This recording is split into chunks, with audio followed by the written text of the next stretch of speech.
सभी धर्म प्रिय बंधुओं को जय जिनेन्द्र। हम सभी आचार्य समंत भद्र स्वामी द्वारा रचित ग्रंथराज रत्नकर्ण शाक्याचार्य जी का स्वाध्याय कर रहे हैं, जिसके अंतर्गत हम लोगों ने अभी तक 80 श्लोकों का अध्ययन पूर्ण कर लिया है। आज हम सभी पढ़ने जा रहे हैं अनर्थ दंड व्रत के अतिचार। आइए प्रारंभ करते हैं। पहले उच्चारण कंदर्पम कंदर्पम कौतकुच्यम मौखर्य मतिप्रसादनम पंच असमीक्ष्य चाधिकरणम व्यतीतयो नर्थदंड कृद बिरतेह। यहाँ पे इस तरीके से कृद है, फिर है बिरते। ठीक है, तो कृद बिरते। आइए एक साथ पढ़ते हैं। कंदर्पम कौतकुच्यम मौखर्यमति प्रसाधनम पंच असमीक्ष्य चाधिकरणम व्यतीतयो नर्थदंड कृत विरतेह। इस तरह से इसका उच्चारण हुआ। आप लोग भी एक बार वीडियो को रोक करके पढ़ के देखें, उसके बाद ही आगे बढ़ें। चलिए अर्थ की ओर चलते हैं। तो अभी तक हम लोग देखते आ रहे हैं कि 5 अतिचार बताए हैं। अतिचार मतलब उस व्रत में लगने वाले दोष। तो अनर्थ दंड व्रत के भी 5 अतिचार यहाँ आचार्य महाराज ने हम सभी को बताए हैं। वो कौन कौन से हैं? सबसे पहला है कंदर्प, फिर है कौतकुच, फिर है मौखर्यम, यहाँ पे मौखर्यम लिखा है, फिर लिखा है अति प्रसादनम, और 5वां है असमीक्ष चाधिकरणम। असमीक्ष अधिकरणम। तो ये 4 5 हैं, 1 2 3 4 और 5। ये 5 यहाँ पे अतिचार बताए हैं अनर्थ दंड व्रत के। ठीक है, तो व्यतीतया, ठीक, व्यतीतया मतलब अतिचार किसके? अनर्थ दंड। अनर्थ दंड मतलब आपको पता ही है, अनर्थ दंड कृत विरते। अनर्थ दंड से जो विरत है, विरत मतलब विरक्त जो जीव है या जिसने अनर्थ दंड व्रत को धारण कर लिया है, उसके ये व्यतीतयो हैं, मतलब अतिचार हैं ये 5। पंच मतलब 5। ठीक है, आइए उन 5 के अर्थ भी एक बार देख लेते हैं। तो सबसे पहले कह रहे हैं कंदर्पम। कंदर्प मतलब क्या होता है? कंदर्प मतलब होता है हंसते हुए अशिष्ट वचन कहना, या किसी को जो बुरे लगे ऐसे वचन हंसी हंसी में कह जाना। ठीक, हंसी हंसी में किसी की बुराई करना, किसी को बुरा भला कह देना, इस तरीके का कंदर्पम। कौतकुच्यम।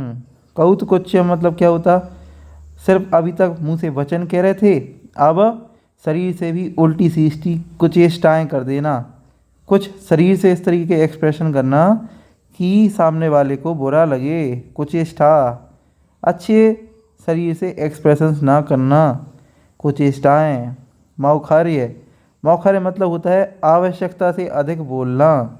यह है मौखर्य, जितनी आवश्यकता है उससे भी अधिक बोलना। एक बात एक लाइन में पूरी हो जाती है, लेकिन घुमा फिरा के आधे घंटे तक व्यर्थ की यहाँ वहाँ की बातें करना, यह है मौखर्य। ठीक, अति प्रसादनम। अगला ये मति प्रसादन लिखा है यहाँ पे, अति प्रसादन। अति प्रसादन मतलब है जितनी वस्तुओं की आवश्यकता है उससे अधिक का संग्रह करना। ठीक, घर में 1 चाकू 2 चाकू से काम चल जाता है, व्यर्थ में 10 चाकू रखे हैं। 1 चम्मच 2 चम्मच से 2 लोगों का काम चल जाता है, 15 20 चम्मच टंगी हुई हैं। ऐसे और भी किसी भी चीज़ में आप लगा लीजिए। अति प्रसादनम, भोगोपभोग सामग्री का आवश्यकता से अधिक संग्रह करना। कपड़े पहनने हैं 10 जोड़ी और रखे हैं 100 जोड़ी अलमारी में, तो ये सब अनर्थ दंड व्रत के अतिचार में आ जाता है। जो अनर्थ दंड व्रत का धारी जीव है वह ये सब नहीं करेगा। ठीक, तो और अगला लास्ट जो है 5वां, वो है असमीक्ष अधिकरणम। असमीक्ष अधिकरणम मतलब क्या होता है? मतलब बिना मतलब के प्रयोजन रहित कार्यों को करते रहना। जिन कार्यों का कोई प्रयोजन ही नहीं है, जिन कामों को करने का कोई सेंस ही नहीं है, उन कामों को करना और उन कामों से पाप को लादना, पाप कमाना। तो ये 5 मैंने आपको अतिचार बताए हैं, मैंने पांचों आपको बता दिए हैं और उन पांचों के अर्थ भी मैंने आपको बता दिए हैं। अगर आप कोई भूल रहे हो तो आप फिर से वीडियो को पीछे जा कर के देखें और आप पे बनेगा।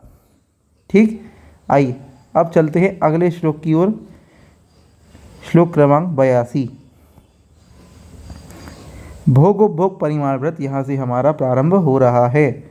चलिए, भोगोपभोग परिमाण व्रत का लक्षण क्या है, तो आइए यहाँ से हम लोग पढ़ेंगे। सबसे पहले उच्चारण करते हैं। क्या कह रहे हैं, देखिए, अक्षार्थानां परिसंख्यानम, अक्षार्थानां परिसंख्यानम भोगोपभोग परिमाणम अर्थवतामप्यवधौ,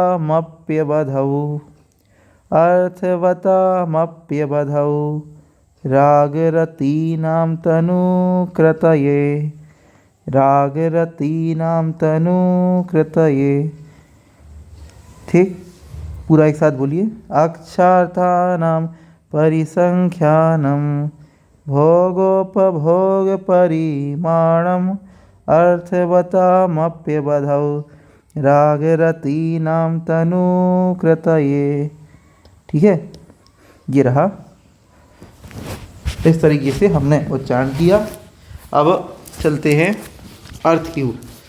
तो क्या कह रहे हैं यहाँ चर महाराज, कह रहे हैं अक्षार्थानां परिसंख्यानम भोगोपभोग परिमाणम। भोगोपभोग परिमाण लक्षण की, परिमाण व्रत के लक्षण की यहाँ चर्चा चल रही है। अक्षार्थानां मतलब होता है, अक्ष अर्थात होती हैं इंद्रियां। ठीक, तो अक्षार्थानां मतलब इंद्रियों के। ठीक, परिसंख्यानम मतलब परिमाण करना। इंद्रियों का परिमाण कैसे होगा, यहाँ इंद्रियों के परिमाण की नहीं, इंद्रियों के विषय के परिमाण की चर्चा चल रही है। अक्ष अर्थ, अर्थ मतलब होता है उसके विषय। ठीक, यहाँ पे लिखा है अक्ष अर्थानाम, अक्ष के अर्थ, अक्ष मतलब इंद्रियों के अर्थ का परिसंख्यान कर लेना। परिसंख्यान करना मतलब क्या है, परिमाण कर लेना। ठीक है, तो इंद्रियों के अर्थ का, इंद्रियों के विषयों का परिमाण करना। भोगोपभोग परिमाणम, भोगोपभोग परिमाण व्रत कहलाता है। ठीक, ये तो हुआ पहली लाइन। अब दूसरी लाइन की ओर चलते हैं। क्या कह रहे हैं, अर्थवता मप्यवधौ, अर्थवता मप्यवधौ। अर्थवता मतलब क्या है, यहाँ पे बता रहे हैं कि अर्थवताम, पहला शब्द है अर्थवताम। अर्थवताम मतलब जिसका कोई प्रयोजन है, अर्थवता मतलब काम की चीज़। ठीक है, अपि अबधौ, यहाँ पे अपि लगेगा, अपि और अबधौ। अर्थवता मतलब प्रयोजन भूत भी। सुनो, जो देखो दो चीज़ें कह दी यहाँ। पहली लाइन में कहा कि इंद्रियों के विषयों का परिमाण करना क्या है, भोगोपभोग परिमाण व्रत कहलाता है। और दूसरी बात क्या कह रहे हैं यहाँ पे, दूसरी बात यहाँ पे कह रहे हैं कि अर्थवता, अर्थवता मतलब प्रयोजनभूत। अपि यहाँ पे अपि अबधौ, अपि मतलब होता है भी और अबधौ मतलब होता है अवधि में। अर्थात आपने जो भोगोपभोग परिमाण व्रत की लिए त्याग किया है, अर्थात वहाँ पे इंद्रियों के विषयों को जो आपने परिमाण कर लिया है, उसमें भी और अधिक राग रतीनाम तनुकृते। राग रतीनाम मतलब राग से होने वाली विषयों की लालसा के, यहाँ पे लिखा हुआ है। अर्थात राग के, तनु मतलब होता है कम करना, कृते मतलब करने के लिए। तो राग को सीधा सत्य शब्द का अर्थ ये है, राग को कम करने के लिए, राग को कम करने के लिए। ठीक है, जो आपने इसके पहले जो हमने परिग्रह परिमाण व्रत पढ़ा था, ठीक, उस परिग्रह परिमाण व्रत में भी हमने क्या किया था, अपनी वस्तुओं का परिमाण कर लिया था, अर्थात उनको कम कर लिया था। तो उसमें से और कम परिग्रह परिमाण व्रत को में और विशेषता लाने के लिए भोगोपभोग परिमाण व्रत है। तो कह रहे हैं कि आपने जो परिग्रह परिमाण व्रत में जो मर्यादा बनाई थी उसमें से भी और कम करना है, ठीक, ताकि और वस्तुओं का आपका जो है परिमाण हो सके।